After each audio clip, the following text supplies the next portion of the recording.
এবং chief secretary Sanjay মিত্র, আমাদের মাননীয় মন্ত্রী সুব্রত মুখোপাধ্যায়, ফিরহাদ হাকিম, কলকাতা কর্পোরেশনের মেয়র শোভন চ্যাটার্জি, আমি ওয়াকফ কমিটির চেয়ারম্যান গনি সাহেবকে দেখতে পাচ্ছি, আমাদের মাদ্রাসা সার্ভিস কমিশন মাইনরিটি কমিশনের চেয়ারম্যান এখানে আছেন। এছাড়াও অনেক আমার পুলিশের বন্ধুরা উচ্চ স্তর থেকে নিম্ন স্তর, তাদের পরিবার পরিজন সকলকে নিয়ে আমার সকল বন্ধুরা এখানে আছেন।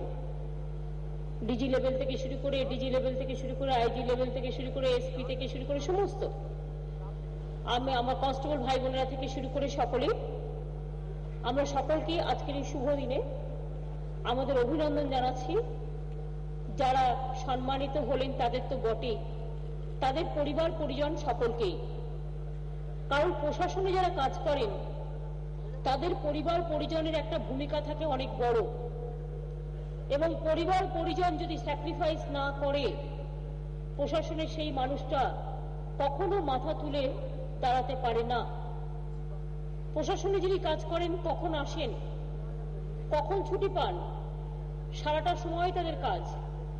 তাদের জীবনে পুজো নেই, তাদের জীবনে ঈদ নেই, তাদের জীবনে বড়দিনের ছুটি নেই, তাদের জীবনে কোথাও বেড়াতে যাওয়ার ছুটি পর্যন্ত নেই। এই অবস্থায় অত্যন্ত রাফ অ্যান্ড টাফ ভাবে তাদের কাজ করতে হয়। কাজেই তারাই কাজটা করতে পারেন, এটা আমার মনে হয় তাদের পরিবার পরিজনদের সম্পূর্ণ সহযোগিতা পান বলে। তারা যদি না পেতেন এই সহযোগিতা, তারা কিছুতেই এই কাজটা করতে পারতেন না, এটা আমি বিশ্বাস করি।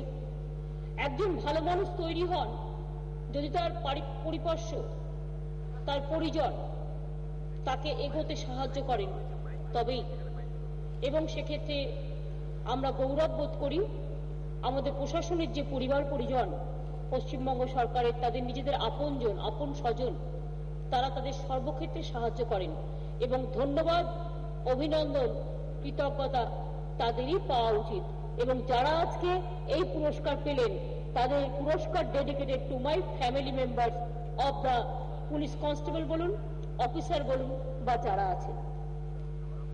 এই জায়গাটা এমনই একটা সেন্সিটিভ জায়গা, যতই ভালো কাজ করুন না কেন, একটু এদিক ওদিক হয়ে গেলেই শুধু খারাপ কথা বলা ছাড়া ভালো কথা কেউ শুনতে পারে না। আমার কথা হচ্ছে, ভালো কাজ করলে প্রশংসা হওয়া দরকার, খারাপ কাজ করলে নিশ্চয়ই সমালোচনা হওয়া দরকার, কিন্তু ভালো আর কাজ খারাপটাকে একেবারে গুলিয়ে দিয়ে পুলিশ মানেই খারাপ সবটাই, এটা আমি মানতে রাজি নই। আমি আগেও এ কথা বলতাম, আমি আজকেও এ কথা বলি। একটা জেনারেশন ধরুন কাজ করে চলে যাবে, তারা রিটায়ার করবে, নতুন জেনারেশন আসবে।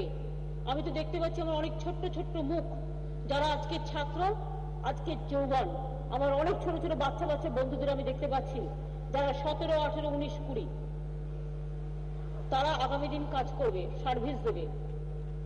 তারা সার্ভিস দেবে জলে ভেজে, রোদ্দুরে গরমে দাঁড়িয়ে, ডাকাতির মধ্যে দাঁড়িয়ে, আগুনের মধ্যে ঝাঁপিয়ে পড়ে সব করবে। আমার একটাই অনুরোধ থাকবে সবার কাছে, তারা যে ভালো কাজটা করে সেই ভালো কাজটা যেন আমরা টাইমলি প্রশংসা করি। হ্যাঁ, আমি করি তো, আমার দুটো কাজ খারাপ হয়েছে, আমি তো বলেছি দুটো কাজ ঠিক হয়নি। আমি লোবাগামের ঘটনাও বলেছি, আর তিয়াত্তর একটা ঘটনা ঘটেছে, যাই হোক ওটা এখন তদন্ত করে জানা যাবে কি হয়েছে না হয়েছে। দুটো ঘটনায় একটু প্রবলেম হয়েছে। তাছাড়া বলুন তো আপনারা, পুজো বলুন, বকরিদ বলুন, মহরম বলুন, গুরু নানকের জন্মদিন বলুন, আবার বড়দিন আসছে, সুতরাং এই যে পুজো পার্বণ, কালী পুজো, দুর্গা পুজো, দীপাবলি, ছট, সব কাজে দেখুন তো তাদের কিন্তু ছুটি নেই।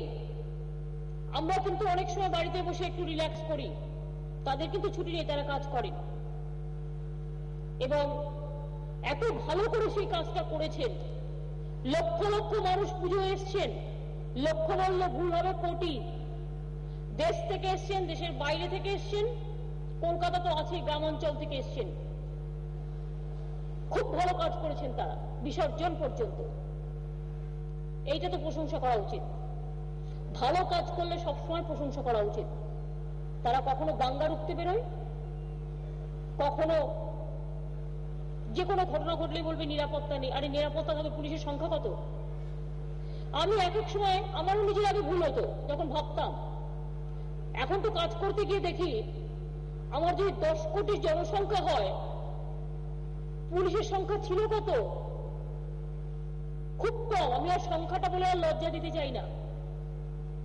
তাও তো এই 1 বছর 6 মাসের মধ্যে ডিজি সাহেব, কলকাতার সিপি সাহেব, চিফ সেক্রেটারি, হোম সেক্রেটারি আমার পেছনে লেগে লেগে, এবং আমিও দেখে, তাই এই 1.5 বছরের মধ্যে আমরা নতুন পুলিশ রিক্রুট করার প্রসেসে আছি 40,000।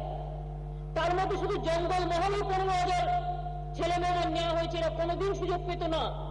মনে রাখবেন, যারা আমাদের সমাজের ডাউন টোডেন, যারা আমার কেউ মাহাতো, কেউ আমার কেউ মান্ডি, কেউ আমার ভুইয়া, এই ছেলে মেয়েরা কোনোদিন এর দিকে কেউ তাকায়নি। তারা সুযোগ পেয়েছে। আমি গর্বিত, আমি খুশি। এরাই তো আগামী দিন প্রশাসনটাকে দেখবে। বেরিয়ে আসুক গরিব ঘরের ছেলে মেয়েরা, বেরিয়ে আসুক কৃষকের ঘরের ছেলে মেয়েরা, বেরিয়ে আসুক ইয়াং ঘরে যারা। আমি বিশ্বাস করি স্বামী বিবেকানন্দের সেই উক্তি, এদের দিতে হবে, সুযোগ দিতে হবে। সবাই কম্পিউটার জানে না, সেটা তো অপরাধ নয়। সবাই এক কথায় MBA পাস করে আসতে পারে না, তাদের একটা আলাদা ক্যাটাগরি আছে, তাদের চাকরিটা অন্য। আর যে কনস্টেবলের কাজ করবে, ছাত্রে ঝাঁপিয়ে পড়বে, লোককে উদ্ধার করবে, আগুন জ্বলবে, ডিজাস্টার ম্যানেজমেন্ট দিয়ে দিবে, তার কাজটা অন্য। এক একটা পদে এক একটা ক্যাটাগরি আছে। জীবনে ঝুঁকি কারণে এই ভাই বোনেরা নেয়, তারা জীবনে ঝুঁকি নিয়ে সবকিছু ভুলে গিয়ে তাদের মোটিভেট যদি ঠিক মতো করা যায়, এরাই পারবে আমি বিশ্বাস করি। এবং বাংলার ভবিষ্যৎ এদের হাতে আমি বিশ্বাস করি এরা সুরক্ষিত করবে, নিশ্চয়ই সুরক্ষিত করবে, কেন করবে না? এবং তাই আমরা মাত্র 1.5 বছরের মধ্যে আমাদের টাকা নেই, পয়সা নেই, আমাদের মেন প্রবলেম। প্রতিদিন সকালবেলা উঠে আমাদের চিন্তা করতে হবে মাইনেটা দিতে পারবো কিনা। অন্য যে রাজ্যগুলো আছে তার যদি 1/4 আমরা পেতাম, ধরুন পাঞ্জাব যেটা পায় রাজ্যের কাজ করবার জন্য, যেটা গুজরাট পায়, যেটা রাজস্থান পায়, যেটা চেন্নাই পায়, সব স্টেট পায়, তো আমার স্টেট অবহেলিত হবে কেন? কেনই অবহেলা? আমারও তো দোষ নয়, যারা আগে ছিল তারা দেনা করে গেছে। আর আজকে আমাদের রাজ্যের যে টাকাটা জনগণের জন্য খরচ করতে পারতাম, সেই টাকাটা টোটালটাই সুদের জন্য বেরিয়ে যাচ্ছে, টোটালটাই সুদ দিতে হচ্ছে। এই বছরে আমরা গর্বের সাথে বলতে পারি, আমাদের যে জিডিপি গ্রোথ, ভারতবর্ষের আমাদের ফাইন্যান্সিয়াল ইয়ার কোয়ার্টার পিরিয়ডে ভারতবর্ষের জিডিপি গ্রোথ ছিল 5.5%, আর আমাদের পশ্চিমবাংলার গ্রোথ ছিল 6.94%। It's a havoc. আমরা 35% ফাইন্যান্সিয়ালি আমরা আমাদের ট্যাক্স কালেকশনে গ্রোথও বাড়িয়েছি, কিন্তু হলে কি হবে? ওই যে নুন আনতে পান্তা ফুরায়।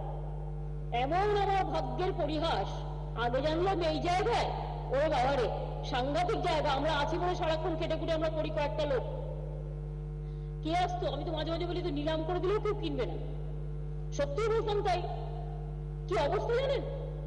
ধরুন 21,000 কোটি টাকা যদি গভর্নমেন্টের টোটাল সবকিছু নিয়ে আমরা পাই, একটা রাজ্য সরকারের বাজেট ভান্ডারে থাকে, সুদ দিতে হচ্ছে কত? 26,000 কোটি টাকা। কোথায় পাবো? তাহলে খাবারটা দেবো কোথায়? চাকরিটা দেবো কোথায়? স্কুলটা তৈরি হবে কোথায়? রাস্তাটা তৈরি হবে কোথাও? তা সত্ত্বেও আমরা যুদ্ধকে চ্যালেঞ্জ করে লড়তে পারি বলে মনে রাখবেন, এই 1.5 বছরে কারো মাইনে দেওয়া বন্ধ হয়নি, এবং আমরা চেষ্টা করছি প্রত্যেকটা প্রজেক্ট ঠিক মতো করে দেওয়ার। এবং এই 1.5 বছরের মধ্যে আমি গর্ববোধ করি, Paschimbangla is the only place যেখানে আমরা 4টে পুলিশ কমিশনারেট করে দিয়েছি। একটা ব্যারাকপুর, একটা সল্টলেক, একটা শিলিগুড়ি, আর একটা হাওড়া। কেউ চিন্তাও করতে পারেনি কোনোদিনও। আমি শুনেছিলাম সুলতান আমায় বলেছিল, ফারুক আব্দুল্লাহ এসেছিলেন কাশ্মীর থেকে, এসে সুলতানকে জিজ্ঞেস করেছিল, সুলতান তোমরা নাকি 4টে পুলিশ কমিশনারেট করেছো, কি করে করেছে আমাদেরকে একটু বলবে? আমরা তো ভাবতেও পারি না। হয়ে গেল পড়া, চোখে আর কেউ দেখতে পাচ্ছে না, শুধু গালাগালি দিলেই হবে? কিছুদিন আগে গৌহাটি থেকে অফিসাররা এসেছিল। গৌহাটি থেকে অফিসাররা এসেছিল, কেন এসেছিল? বললো আপনারা কি করে পুলিশ কমিশনারেট করেছেন, আমাদের একটু শিখিয়ে দেবেন। আমরা বললাম সব শিখিয়ে দেবো।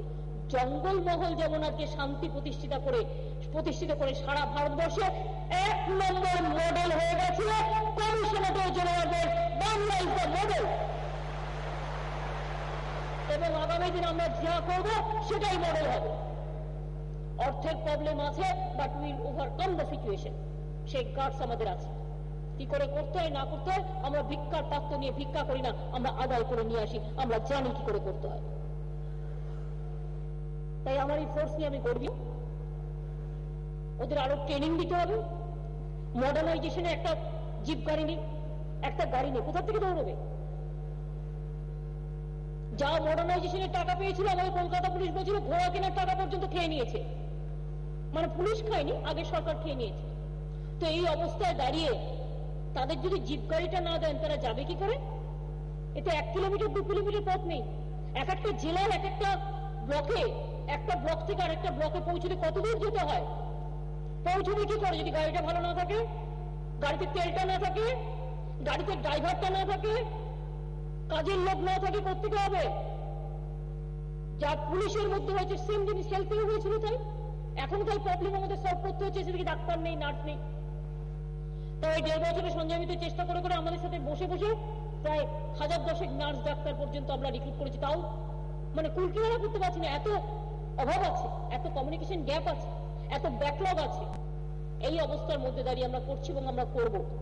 আমি পুলিশকে আগেও বলেছি, আমি এখনো বলছি, আমি মনে করে দিয়েছিলাম যে যারা ভালো কাজ করে তাদের যদি কর্মরত অবস্থায় বা যারা ভালো কাজ করে সে যদি মারা যায় কোন রকম কোন ইনসিডেন্টে বা অ্যাক্সিডেন্টে, আমাদের সরকার আসার পরে এমন কোন কেস দেখাতে পারবেন না কাজ করতে গিয়ে ইনসিডেন্টে মারা গেছে, তার পরিবারের চাকরি হয়নি। আমি করে দিয়েছি সঙ্গে সঙ্গে, সে আপনার নানুর থানার সেই অ্যাডিশনাল এসপি হোক বা কনস্টেবলই হোক। এই যে মেয়েটি আজকে অ্যাপয়েন্টমেন্ট লেটার নিল, জানেন এর কেসটা কি? আমি তখন যাচ্ছিলাম মিদনাপুরে, আমি যেতে যেতে শুনলাম প্রায় ঘন্টা 2 আগে, ওই রাস্তা দিয়ে আমি পাস করবার আগে, একটি ছেলে কনস্টেবলের কাজ করছিল, ট্রাফিক কনস্টেবল, একটা লরি এসে তাকে মেরে দেয়, তাকে হসপিটালে নিয়ে গেছে। আমরা খোঁজ খবর নিতে শুরু করি, তারপর আমরা যখন পৌঁছলাম শুনলাম ছেলেটি মারা গেছে। সঙ্গে সঙ্গে আমরা যোগাযোগ করলাম এবং করে বললাম আমরা যতটুকু পারবো করব। আমি জানি অনেক সময় আইন আছে, এত উঁচু না হলে হবে না, অত ফিট না হলে হবে না, অত ফুট না হলে হবে না। আমি যখন মরে গেছিল তখন কি কোনো ধারাবাহিকতা ছিল যে এত ফুটে মারা গেলে হবে না, অত ফুটে মারা গেলে হবে না? এগুলো মানবিকতার ব্যাপার। তার পরিবার পরিজন কাজ করতে গিয়ে মারা গিয়েছে, সেই পরিবারটাকে দেখতে হবে, এটা আমাদের কাজ, এটুকু তার পরিবার আমাদের কাছে এক্সপেক্ট করে, এবং স্পেশাল রিল্যাক্সেশন করে দেওয়া হয়েছে। সুতরাং এইভাবেই আমি মনে করি, আমি চাই না কেউ দুর্ঘটনায় মারা যাক। আমার একজন সহকর্মী আত্মহত্যা করে মারা গিয়েছিলেন, তার পরিবারকে ডেকে আমি, আমাদের নিজের মিনিস্টাররা নিজেরা 2টো করে চাকরি দিতে পারে, 1 বছর 2000 টাকা করে পায়, তারপরে পার্মানেন্ট হয়ে যায়। আমি তার স্ত্রীকে ডেকে করে দিয়েছি, আমি নিজের চাকরিটা আমি পার্টি ক্যাডারকে না দিয়ে, যে ভাই আমার মারা গিয়েছিল নিউ আলিপুরে কাজ করতো, পার্কস্ট্রিট থানায় ছিলেন, সুইসাইড করেছিলেন, তার বউকে আমি নিজে করে দিয়েছি এবং তার মেয়েকেও আমি পুলিশে করে দিয়েছি, একটা পরিবারে 2জনকে করে দিয়েছি। এই কারণে করে দিয়েছি, অন্য কোনো কারণ নয়। এগুলো আমাদের ভাবতে হবে। যারা ভালো কাজ করবে দে মাস্ট বি রিওয়ার্ডেড, তাদের পুরস্কার দিতে হবে, তিরস্কার করা নয়। আর 2, আমি আরেকটাও মনে করি, আমি হাউস ফর অল করতে বলেছি। আপনাদের নেতাদের বলুন তাড়াতাড়ি আমায় করে দিলে আমি করে দেবো। আমি বাজেটের টাকাও রেখেছি, যারা পুলিশে কাজ করে তাদের ছেলে মেয়েদের পড়বার জন্য মডেল স্কুলের প্রপোজাল দিয়েছি, বাজেটের টাকাও দিয়েছি, যে কোনো কেউ ট্রান্সফার হলে তাদের ছেলে মেয়েরা সেখানে যাতে পড়তে পারে, ভালো পড়াশোনা যাতে করতে পারে। ডিএভিপি বা ডিপিএস টিপিএস এই রকম স্কুলের সাথে একটা কমিউনিকেশন করে করতেই পারে। আমি ডিজি সাহেবকে বলবো এগুলো করতে, হোম সেক্রেটারিকেও বলবো একটু ফাইলগুলো চেয়ে দেখতে। একটা হচ্ছে মডেল স্কুল, হসপিটালের ট্রিটমেন্ট, এবং আরেকটাই মনে করি প্রত্যেকের একটা করে মাথা গোজার আশ্রয়, হাউস ফর অল। আমি কলকাতা পুলিশকেও করতে বলেছি, আমি রাজ্য পুলিশকেও করতে বলেছি, কিন্তু এটা আপনারা করে আমার কাছে যত তাড়াতাড়ি দেবেন আমি তত তাড়াতাড়ি করে দেবো। প্রজেক্টটা তো আমি তৈরি করবো না, আমি তো প্রপোজালটা দিয়ে দিচ্ছি, পলিসিটা বলে দিচ্ছি, এটা করুন, আমি করে দেবো। আমি চাই আমার পুলিশ কর্মীরা পাক। আর একটা আমি আজকে বলবো, ভেবে দেখবেন, আমি যখন রেল মিনিস্টার ছিলাম এসব কাজগুলো আমি করে আসি বসে বসে। আমাদের অনেক গ্যাংম্যান আছে, জানেন তো, অনেক সেফটি রিলেটেড স্টাফ আছে, যেমন লাইক কনস্টেবল এন্ড আদার্স। অনেকে আছে ধরুন অল্প বয়সে অসুস্থ হয়ে গেল বা ফিজিক্যালি সে আর পারছে না, আমরা একটা স্কিম করেছিলাম। সেই স্কিমে আমি বলেছিলাম এরকম যদি হয় যে কারো 55 বছর বয়স হয়ে গেছে, 50 বছরের পরেই অ্যালাউ করে দিয়েছিলাম, যে সে হয়তো কাজ করতে পারছে না, সে চাইছে আমার ছেলে বা আমার মেয়েকে আমি এই কাজটা দিয়ে যেতে চাই, তাকে এই সুযোগটা আমি করে দিয়ে এসেছিলাম রেলে। সুতরাং পুলিশেও আমরা ইচ্ছে করলে করতে পারি। যদি কেউ ভাবেন আমার 55 হয়ে গেছে বা 58 হয়ে গেছে, আমি পারছি না, আমার জায়গায় আমি 2 বছর আগে আমি ভিআরএস নিয়ে নিলাম, আমি একজনকে আমার পরিবারের কাউকে দিলাম। সুতরাং এই ব্যাপারটাও ভেবে দেখা যেতে পারে, তাতে ছোটরাও অ্যাকোমোডেট হয়ে যায় আর পরিবারটা সে নিজেও টেনশন পায়, এগুলো অ্যাসিওর হয়ে যায়। শুধু এগুলো খুব বড় ব্যাপারগুলো আমি মনে করি না, কিন্তু আমি মনে করি যে এগুলো দিয়ে পরিবারগুলোকে ভালো করে দেখা যায়। এই যে আজকে আপনারা দেখলেন জঙ্গলমহলের ছেলে মেয়েরা অ্যাপয়েন্টমেন্ট লেটার পেল, ওদের প্রায় 15,000, ওদের অলরেডি প্রসেস হয়ে গেছে। এছাড়াও গ্রামে গ্রামে আমরা ভিলেজ পুলিশ করছি। গ্রামে গ্রামে ভিলেজ পুলিশ আগে ছিল চৌকিদার, মনে পড়ে? যারা গ্রামে থাকতেন সব উঠিয়ে দিয়েছে, কোনো কিছু প্রয়োজন নেই, প্রয়োজন আছে গ্রামের চৌকিদার, তো গ্রামের পাহারাদার, তারাই তো গ্রামটাকে দেখে, গ্রামটাকে লক্ষ্য রাখে। সুতরাং গ্রাম্য পুলিশও কিন্তু আমরা 4,000-এর মতো নিচ্ছি, এবং সেই গ্রাম্য পুলিশেরও আজকে আপনারা দেখলেন অ্যাপয়েন্টমেন্ট আমরা হাতে তুলে দিলাম, অর্থাৎ প্রসেস শুরু হয়ে গেল। আমি চাই বাংলার পুলিশ এভাবেই এগিয়ে যাক। আমরা চাই আজকে বাংলায় দার্জিলিং হাসছে, জঙ্গলমহল হাসছে, আমরা খুব খুশি। আমার বাংলায় একটি বোনের ওপরে যদি অত্যাচার হয়, আমি নিশ্চয়ই সেটাকে সমর্থন করি না, কিন্তু একটা কথা আমি বলতে পারি বন্ধু, আমাদের সরকার আসার পরে এফআইআর প্রত্যেকটা নেওয়া হয়, এবং প্রত্যেকটা কেস যদি কারো বিরুদ্ধে অভিযোগ হয় সঙ্গে সঙ্গে কিন্তু আমাদের পুলিশ সেটাকে অ্যাকশন নেয়, এবং কেস রেজিস্টার্ড করার পক্ষে এবং অ্যাকশন নেওয়ার পক্ষে বাংলায় কিন্তু পশ্চিমবঙ্গ পুলিশ এখন নাম্বার 1 হয়েছে, এটা মাথায় রাখতে হবে। তাই আগামী দিনে আমি এক্সপেক্ট করবো যে আমার পুলিশের ভাই বোনেরা ভালো করে কাজ করুক, মানুষ তাদের সম্মান করুক, তাদের পরিবার পরিজন তাদের সম্মান করুক, তাদের বন্ধু বান্ধবরা সম্মান করুক, তারা মাথা তুলে দাঁড়াক, এগিয়ে যাক। আমি পুলিশের মধ্যে রাজনীতি করবো না, কিন্তু পুলিশের সমাজ কল্যাণ, পুলিশের কল্যাণ, পুলিশের ডেভেলপমেন্ট আমাকে কাউকে শেখাতে হবে না, আমি করে দিয়ে দেখিয়ে দিয়ে যাব, করা যায়, করা যায়, করা যায়। রাজনীতি না করেও করা যায়। তাদের ভবিষ্যৎ, তাদের পরিবারের ভবিষ্যৎ আমরা সুনিশ্চিত করে যাবই। আমাদের একটু অর্থনৈতিকভাবে সামলাতে দিন। সকলে ভালো থাকবেন। আমাদের মহিলা অ্যাসোসিয়েশনের সকলে এসছেন এবং তারা আমাকে দেখা করতে চেয়েছিলেন, তারা অনেক কাজ করেন, স্কলারশিপ বা ট্রিটমেন্টের জন্য অনেক সময় সাহায্য করেন, তারা আরো ভালো কাজ করুক। তাদের আমি আমাদের মিসেস ডিজির নেতৃত্বে যে কমিটি আছেন বা আপনারা সকলে আছেন, সকলকেই আমাদের যত সহধর্মিনীরা আছেন সকলে ভালো থাকুন, ভালো করে কাজ করুন। আর আমি ডিজি সাহেবকে এটা নিশ্চয়ই বলবো যে ভালো কাজের মধ্যে ওদেরও ইনভলভ করুন, এবং ওনাদের কোনো সাজেশন থাকলে সেটাও দেখে রাখুন। আর আমাদের পুলিশেও যারা কাজ করে তাদের ছেলে মেয়েদের পড়াশুনো যেন টাকার অভাবে কোথাও আটকে না যায়, এমনকি হায়ার এডুকেশন পর্যন্ত। এটা একটা দেখুন, ভাবুন, আমাদের তো ওরাও তো স্কলারশিপ দেয়, প্লাস আপনারাও দেখতে পারেন, এবং ওদের মেডিক্লেম চিকিৎসা এগুলো একটু ভালো করে দেখতে হবে। এখন তো আমরা বেলভিউ অ্যালাউ করে দিয়েছি, এটা আপনারা জানেন তো, আগে বেলভিউতে এসব আমাদের আপনারা কেউ ট্রিটমেন্ট পেতেন না, এখন কিন্তু বেলভিউতে আমরা অ্যালাউ করে দিয়েছি, যাতে আমার পুলিশ ভাই বোনেরা বিপদে পড়লে তারা যাতে না পড়েন, যদি কখনো প্রয়োজন হয় তারা যেন ঠিক মতো সুযোগ সুবিধাগুলো পান। ভালো থাকবেন, আর কি বলবো, ভালো থাকবেন, ভালো করে করবেন, এবং যারা একদল কিচ্ছু করে না, শুধু জ্ঞান দেয়, জ্ঞানদাতা, তাদের চোখের সামনে দেখিয়ে দেবেন কাজের মধ্যে দিয়ে কত কাজ আপনারা করতে পারেন, কত ভালো ভাবে কাজ করে বাংলার প্রশাসনের সুনাম আপনারাই অর্জন করতে পারেন। আপনারাই বাংলার সুনাম সহ প্রশাসনে কাজ করে ভারতবর্ষকে পথ দেখাতে পারেন। অনেকে ভালো থাকবেন সকলে, এবং অনেকেই বড়রা আছেন, তাদের যেমন সম্মান জানাবো, আমার অনেক ছোট ছোট ভাই বোনেরা আছেন, তাদেরও বলবো ভালো করে কাজ করুন, ডিপ্রেসড হবেন না, always be positive, constructive, creative, মনটাকে শান্ত রাখুন, শক্তিশালী হন। কেউ কিছু করতে পারবে না, যদি কেউ কিছু বলে বলতে দিন, আপনারা নিজেদের কাজ করে এগিয়ে যান, কাজ জয় হবে, মানুষের জয় হয়। অনেক অনেক ধন্যবাদ, নমস্কার, জয় হিন্দ।